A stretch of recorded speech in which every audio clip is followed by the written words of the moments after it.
ಅಳು ಬೆಳಗುಂದಿ ಮತ್ತು ಮಾಲಾಶ್ರೀ ಬೆಳಗುಂದಿ ಅವರ ಮುದ್ದು ಮಗ ಭಗತ್ ಹುಟ್ಟುಹಬ್ಬ ಸಂಭ್ರಮದಲ್ಲಿ ಹೊಸದೊಂದು ಗುಡ್ ನ್ಯೂಸ್ ಅನ್ನ ಕೊಟ್ಟಿದ್ದಾರೆ. ಅದುವೇ ಈ ಒಂದು ಜೋಡಿ ಇದೀಗ ಸ್ವಲ್ಪ ಮಗ ದೊಡ್ಡವನಾಗಿರುವಂತ ಕಾರಣ ಆರಾಮಾಗಿ ಟಿವಿಲಿ ಕಾಣಿಸ್ಕೋಬಹುದು ಅಂತ ಜೋಡಿ ನಂಬರ್ 1 ರಿಯಾಲಿಟಿ ಶೋಗೆ ಎಂಟ್ರಿ ಕೊಡ್ತಾ ಇದ್ದಾರೆ. ಎಸ್ ಹೌದು, ಬಾಳು ಮತ್ತೆ ಮಾಲಾಶ್ರೀ ಅವರು ಸುಮಾರು ವರ್ಷಗಳ ಬಳಿಕ ಈ ಒಂದು ಆಸೆನ ಇಟ್ಕೊಂಡಿದ್ರು, ಬರಬೇಕು ಟಿವಿಲಿ ಕಾಣಿಸ್ಕೋಬೇಕು ಅಂತ.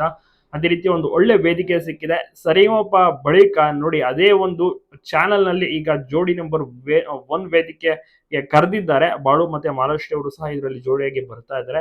ಸರಿಗಮಪ ಟೈಮ್ ನಲ್ಲೂ ಸಹ ಅಷ್ಟೇನೆ, ಅವಾಗ ಅವರು ತುಂಬಾ ಗರ್ಭಿಣಿ ಆಗಿರ್ತಾರೆ, ಸೀಮಂತವನ್ನು ಕೂಡ ಮಾಡಿರ್ತಾರೆ ಮಾಲಾಶ್ರೀ ಅವರಿಗೆ. ಅಂದ್ರಿಂದಲೂ ಸಹ ಒಂದ್ ರೀತಿಯಲ್ಲಿ ಆಸೆ ಇರುತ್ತೆ ಮಾಲಾಶ್ರೀ ಅವರಿಗೆ ಶೋನಲ್ಲೆಲ್ಲ ಭಾಗ್ಯಬೇಕು ಅಂತ. ಮಗ ಈಗ ದೊಡ್ಡವನಾಗಿದ್ದಾನೆ, ಮನೆಯವರು ಸಹ ಮಗನನ್ನ ನೋಡ್ಕೊಳ್ತಾರೆ, ಆಗ ಶೂಟಿಂಗ್ ನಲ್ಲಿ ಸಹ ಭಾಗಿಯಾಗಬಹುದು. ತುಂಬಾ ಚೆನ್ನಾಗಿ ಸಾಂಗ್ಸ್ ಗಳನ್ನೆಲ್ಲ ಮಾಡ್ತಾರೆ ಬಾಳು ಬೆಳಗುಂದಿ ಅವರು, ಅದರಲ್ಲೂ ಕೂಡ ಬ್ಯುಸಿ ಆಗ್ತಾರೆ. ಈಗ ಟಿವಿಲೂ ಕೂಡ ಬ್ಯುಸಿ ಆಗೋಕೆ ರೆಡಿ ಆಗಿದ್ದಾರೆ. ಮಾಲಾಶ್ರೀ ಅವರು ಸಹ ಸೂಪರ್ ಆಗಿ ರೆಡಿ ಆಗಿದ್ದಾರೆ, ಶೂಟಿಂಗ್ ನಲ್ಲಿ ಭಾಗಿಯಾಗ್ತಿದ್ದಾರೆ. ಈಗಾಗಲೇ ಜೋಡಿ ನಂಬರ್ 1 ಸ್ಟಾರ್ಟ್ ಆಗಿದೆ, ಅತಿ ಶೀಘ್ರದಲ್ಲೇ ಟಿವಿಲೂ ಕೂಡ ಬರುತ್ತೆ. ಪ್ರೋಮೋಗಳನ್ನೆಲ್ಲ ಈಗಾಗಲೇ ನೋಡಿರ್ತೀರಾ. ಅನೇಕ ಬೇರೆ ಬೇರೆ ಕಂಟೆಸ್ಟೆಂಟ್ಸ್ ಗಳು ಕೂಡ ಬರ್ತಿದ್ದಾರೆ ಜೋಡಿಗಳು. ಸೊ ಇವರ ಪೈಕಿ ಯಾರು ಗೆಲ್ತಾರೆ, ಯಾವ ರೀತಿ ಇವರು ಪರ್ಫಾರ್ಮೆನ್ಸ್ ಅನ್ನು ನೀಡ್ತಾರೆ, ಎಷ್ಟು ವಾರಗಳ ಕಾಲ ಜೋಡಿ ನಂಬರ್ 1 ರಿಯಾಲಿಟಿ ಶೋ ನಲ್ಲಿ ಉಳ್ಕೊಳ್ತಾರೆ ಬಾಳು ಬೆಳಗುಂದಿ ಮಾಲಾಶ್ರೀ ಅವರು, ತಪ್ಪದೆ ನೋಡೋಣ. ನೀವು ಕೂಡ ನೋಡ್ತೀರಾ, ಸಪೋರ್ಟ್ ಮಾಡ್ತೀರಾ, ಕಮೆಂಟ್ ಮಾಡಿ.